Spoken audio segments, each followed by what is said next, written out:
Hi, this is Tamara from mooglyblog.com, and in this video, I'm going to be demonstrating how to crochet your own Chevron Stripe Mug Rug. This is a free pattern that you'll find on mooglyblog.com. You can look for the link in the description or go to your favorite search engine and simply type in Moogly Chevron Mug Rugs, and it should pop right up.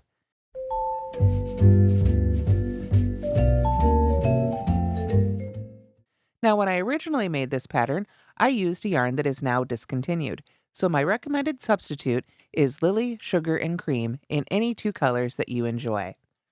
To make this pattern, I also used a USI 5.5 millimeter crochet hook.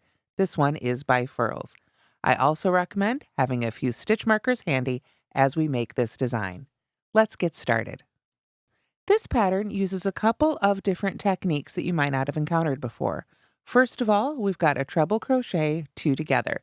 Those are those tall stitches you can see right here, and we'll be going over how to make those as we make this tutorial. I want to point out that the written pattern also includes a diagram with a sample of the stitch pattern. So if you find it easier to follow along with the chart, then that is available as well. One other unusual thing about this pattern is that it uses 2 active loops, one for each color of yarn.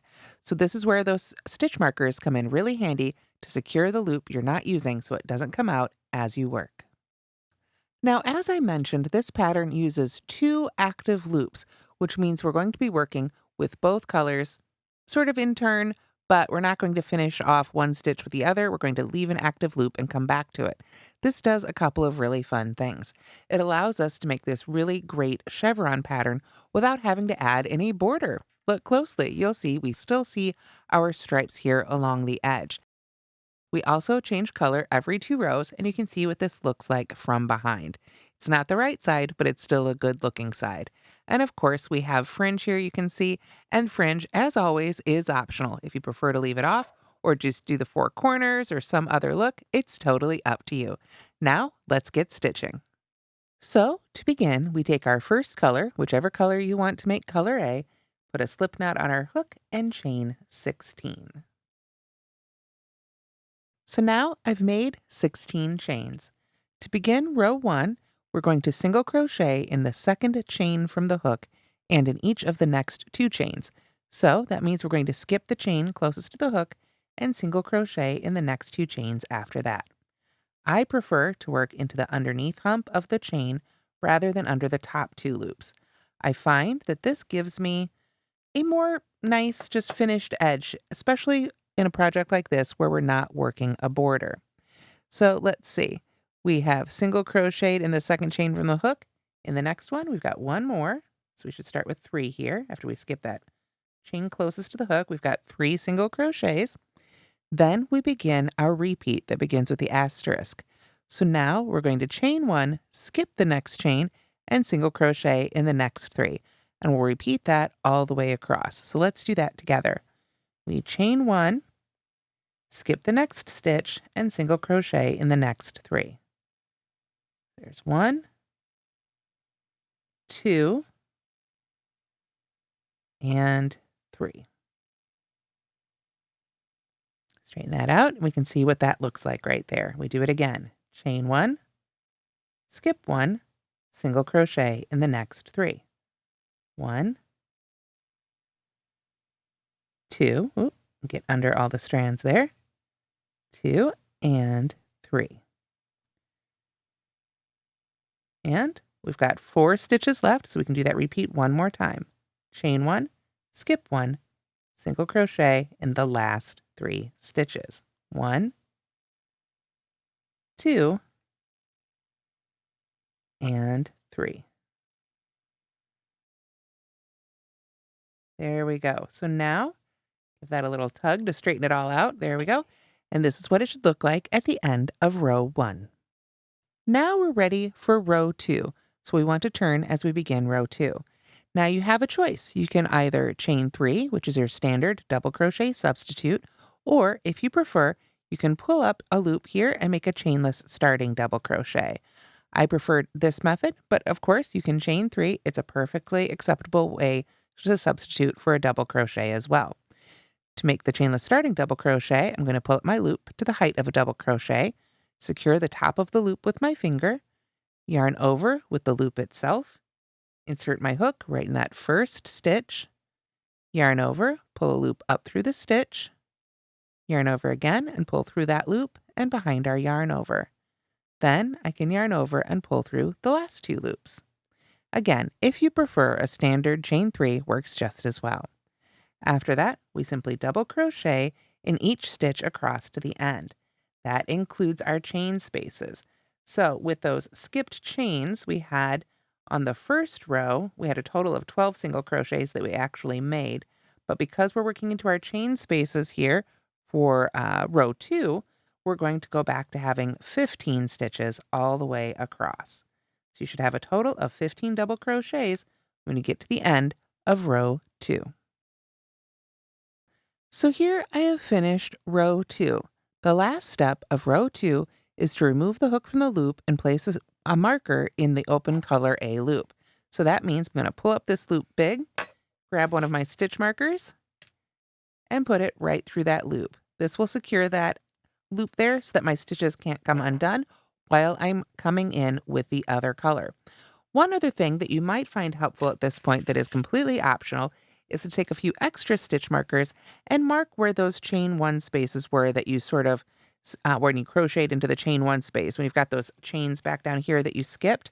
We know we've got one, we worked 3, then we skipped 1, so we can put one there.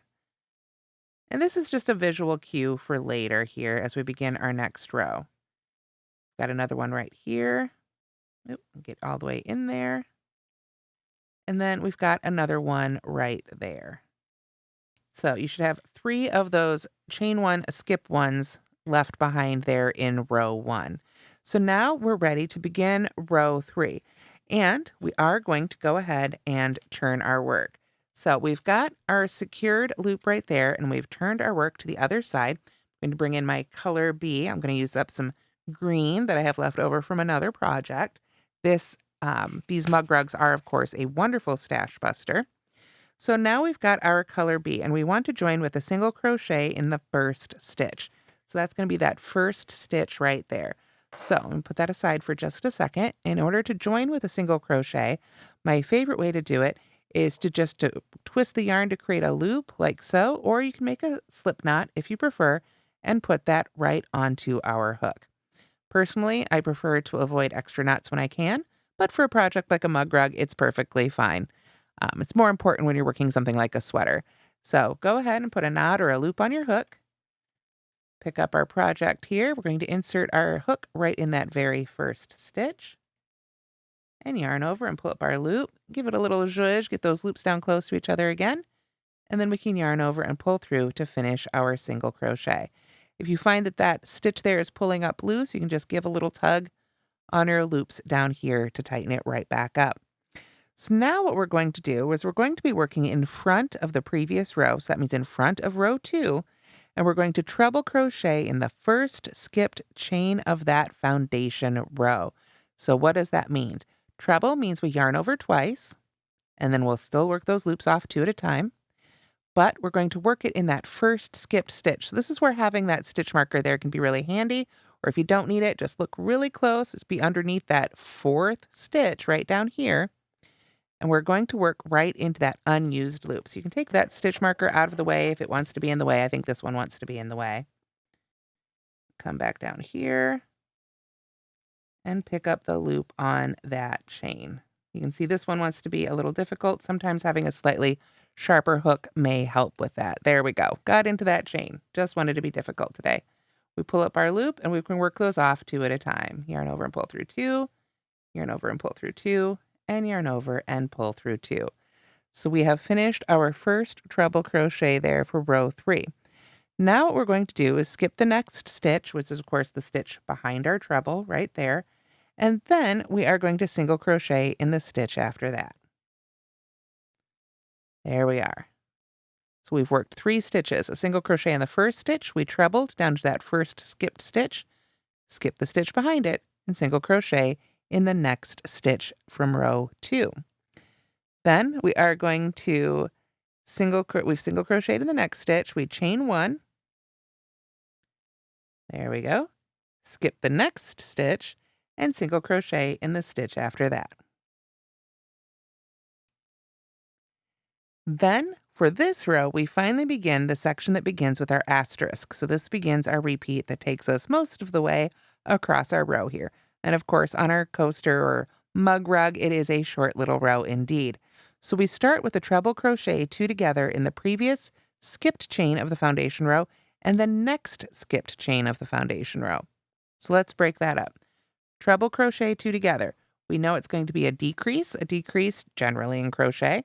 When it's a 2 together, has 2 legs, and our legs are going to go into this one back here that we worked into before, and then the next skipped stitch over there. We're going to create that big sort of upside down V or carrot shape. So let's begin. We yarn over twice for a treble.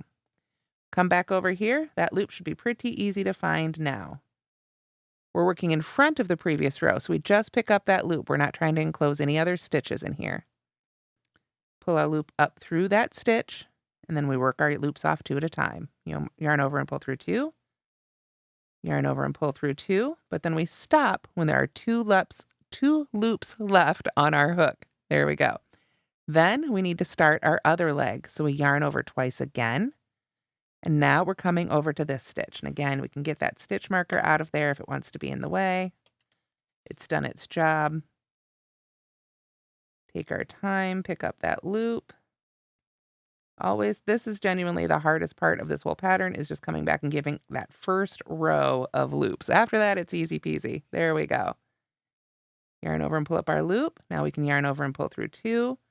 Yarn over and pull through 2. Now we're down to 3 loops left on the hook. So we're going to yarn over and pull through all 3 of those loops to finish our treble crochet 2 together, and we're starting to establish that chevron pattern. So after we've gotten that made, we're going to skip the stitch behind it and single crochet in the stitch after that. There we go. Then we are going to chain 1 again, skip the next stitch, and single crochet in the stitch after that. And that is our repeat. Now on our short little coaster, that means we only have to do it 1 more time. So let's do it together. We're going to yarn over twice, go back to that previous skipped loop, the one that's easy now because we pulled it up with the last stitch, or at least a little easier. There we go. Get through that, pull up our loop, and start working those off 2 at a time until we get down to 2 loops left on our hook. There we go. Now we know it's time for the other leg. So we yarn over twice, come over here to this skipped stitch, pull the stitch marker out of there ahead of time if you need to. Otherwise, we can just get in there as best we can. Looks like I'm going to need to pull it up. There we are. It's just these 3 chains that like to be difficult. After this, it really does get so much easier.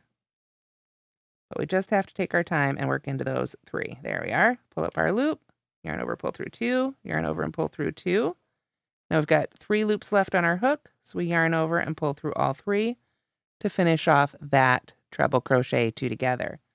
So we know we're going to skip the stitch behind it, single crochet in the stitch after that, chain 1, skip the next stitch, and single crochet in the stitch after that. Now, if we look back at our work here, we can see there's only 2 stitches left. So we have finished our repeats. We're going to treble crochet in the last skipped chain of the foundation row. Remember, we had this one kind of out here by itself. To begin our row, we need to cap it off the same way on this side. So we yarn over twice, come right back to that same loop that we worked the second half of the previous one in, and now we can yarn over and keep working off our loops till we get back down to 1 loop on our hook, like so. We're going to skip the stitch behind it and single crochet in the very last stitch of the row. So that will be the top of your chain 3 or the top of your chainless starting double crochet. But this is what it should look like after you have finished row 3. For row 4, we're back to working another row of double crochet. So you can start with the chain 3 or the chainless starting double crochet, whichever you prefer. But again, we want to make sure to work into each stitch and each chain space so that we have a total of 15 double crochets at the end of row 4. So now I have finished row 4 and we're back to having 15 double crochets. Now I'm going to do the same thing that I did at the end of row 2. I'm going to pull up this loop and secure it with a stitch marker. I also went back and put a stitch marker in the first stitch of the row, which just makes it easier when I come back the other direction. So now what we're going to do is we're going to go ahead and drop these, and we want to pick up these loops from color A. So one thing you'll want to note is these cool chevrons are on the right side. So right now we're looking at the wrong side. So we want to kind of pull our unused color, if you will, to the back as we begin working with this color so that any color changes go on the back of our coaster. So I'm going to go ahead and open up this loop here so I can reinsert my hook right back here in color A, or our first color, and tighten that up. Now I am going to work a chain of 3. 1, 2, and 3. This chain of 3 isn't going to count as a stitch. It's not going to be a double crochet. I wouldn't use a double crochet substitute. It is a traveling chain 3.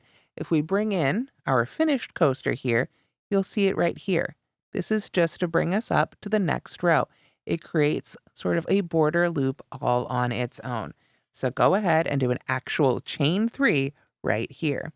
Now, and if you haven't already turned, we're going to go ahead and turn and then single crochet in the first stitch of the previous row.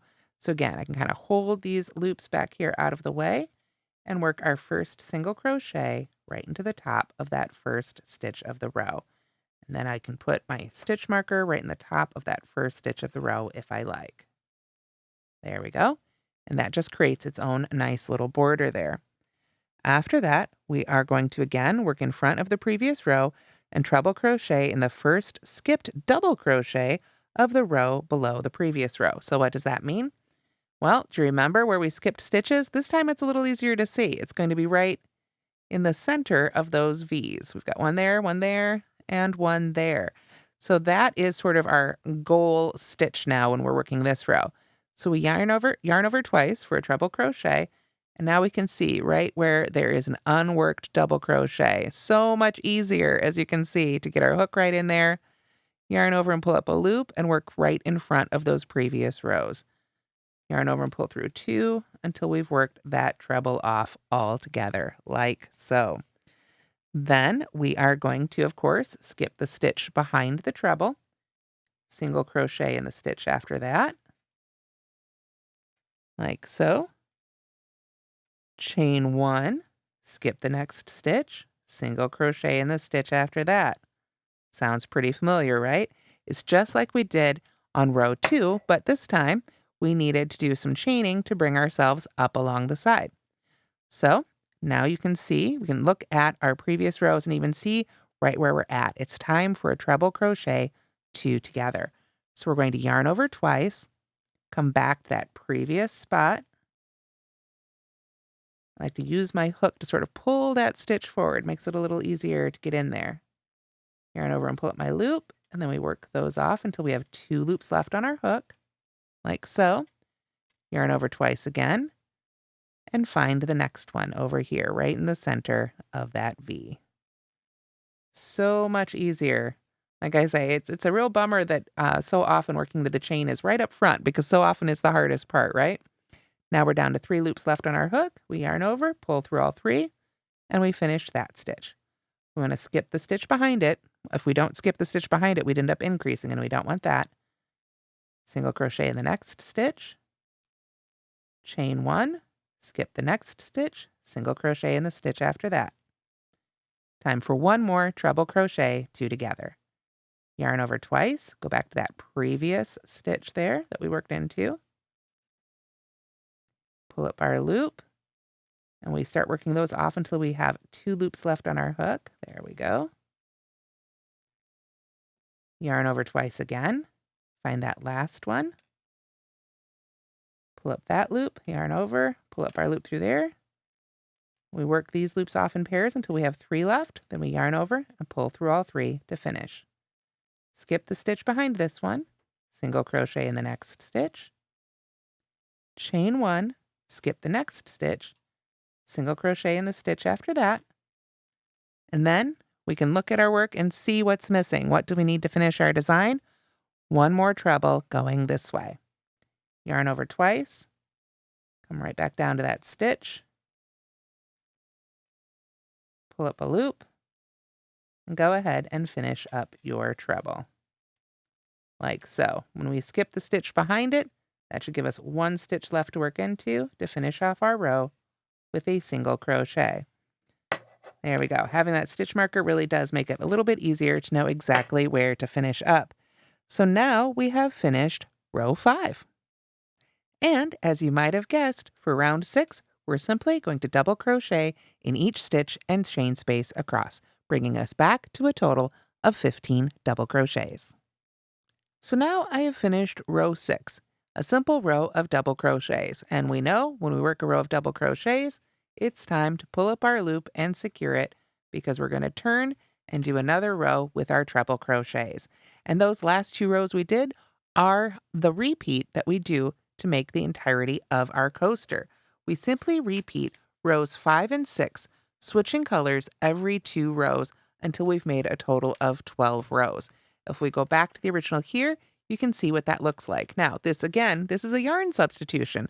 So the Lily Sugar and Cream is what's currently available, and I do recommend. You can see it has just a slightly bigger gauge than the Red Heart Scrubby Smoothie that I originally used. But we get the same great pattern. And of course, that's the great thing about a mug rug. Size doesn't matter. But we're just going to keep repeating those last 2 rows until we have the length we want, and then we're ready for row 13. Now, on the full-sized coaster, I do have you end with the same color we began with, but on our little demo here, I'm going to go and ahead and pretend that we're done with our purple color here, and we really want to finish it off with our green. So at this point, when you're ready for row 13, you can go ahead and cut your yarn and secure the color of yarn that you're not going to be finishing up with. So in my case, that's going to be the purple.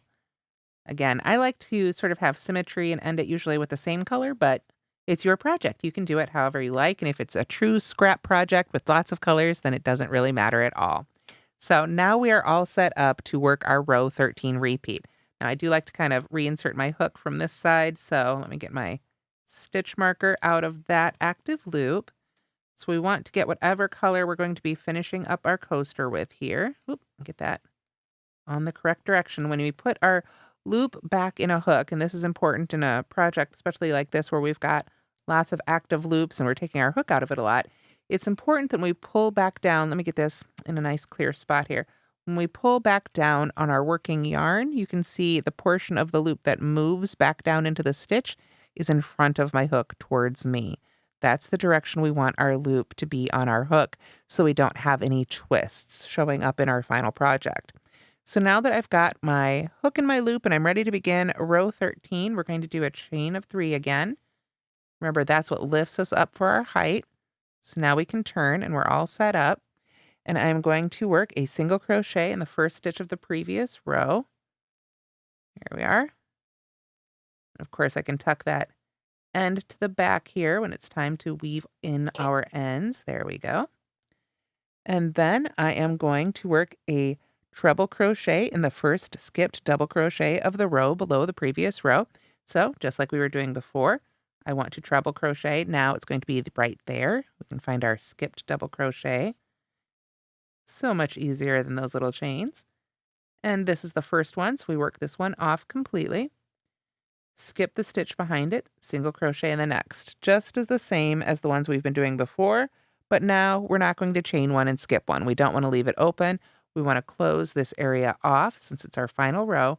So instead we'll single crochet in it and single crochet in again. So now we'll have 3 single crochets sort of in the middle of our treble crochet decreases here. So now it is time for the first one of those. So we yarn over twice, come back to that stitch, pull up our loop, pull it forward, however makes it easier for you. Yarn over and pull up our loop and start working off our loops in pairs here till we have 3 left. Or excuse me, till we have 2 left. Then we yarn over twice, come over here, got to earn that 3rd loop. Pull up our stitch, yarn over and pull through, yarn over and pull through 2, yarn over and pull through 2. Now we're down to 3. We yarn over and pull through 3 to finish. We still want to skip the stitch behind the treble crochet 2 together. We don't want to add any increases at this point. But now we single crochet in the next 3 stitches. So 1, There's 2 and 3. And then we treble crochet 2 together again. Yarn over twice, come back to that previous stitch. Here we are. We want to take our time to get just the top of that stitch there on our hook before we yarn over and pull through. We yarn over and pull through 2, yarn over and pull through 2, yarn over twice again, and find that final unworked stitch there. You can, of course, make this pattern all in one color, but changing colors like this makes it a whole lot easier to find that spot right there, doesn't it? Skip the stitch behind it, single crochet in the next 3. 1, 2, 3. We've got 2 stitches left, so we know we need our final treble crochet down here to cap things off. Make sure we have our symmetry. So work those loops off 2 at a time here. We can work all the way through this one because it's not a decrease. Skip the stitch behind it and single crochet in that very last stitch. Now, because this is our final row, we don't need to work another row of double crochets after that. This gives us this really beautiful final capped off row right here. So after that, you can break your yarn, weave in the ends, and all that's left is to add the fringe. All right, so as I've mentioned before, the fringe is completely optional, but it is a lot of fun. So the way I like to add fringe to this project is if you want to do the full set of fringe, you'll need about 40 pieces of yarn. If you want to do just the corners, it would be 5, 10, 20 pieces of yarn, I guess. However many you like to make your fringe look the way you'd like. It could be full, it can be sort of loose, it's whatever you like. But I'm going to measure out a few pieces of yarn that are about 6 inches long. And this doesn't need to be done with a ruler. I like to do a first one with a ruler, but after that, I just lay them out next to each other. We'll want to trim those off to all be even when we're done anyway. So you'll want to cut these a little longer than you want your finished trim to be, a little longer than twice what you want your trim to be, just to leave room for the knot and to leave room to trim it all up nicely when we're done.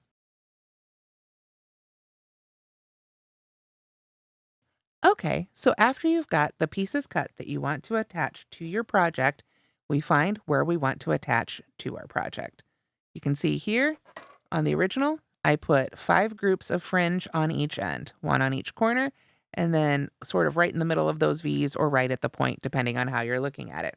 So looking at this one, this would be a great spot to place a bit of fringe. Now, you have to give a little bit of thought, and inevitably, I always do it wrong the first way round, and I have to do it again. It's kind of like plugging in a USB. If you want these strands of yarn that sort of wrap around the top here to be on the right side, with it looking like this in the back, then you need to come from behind with your hook. This is the part that I always have to redo and think through. After you've inserted your hook from behind, from the wrong side, we find the middle of our strands of yarn, our little tassel or our fringe here. We put that middle right over our hook.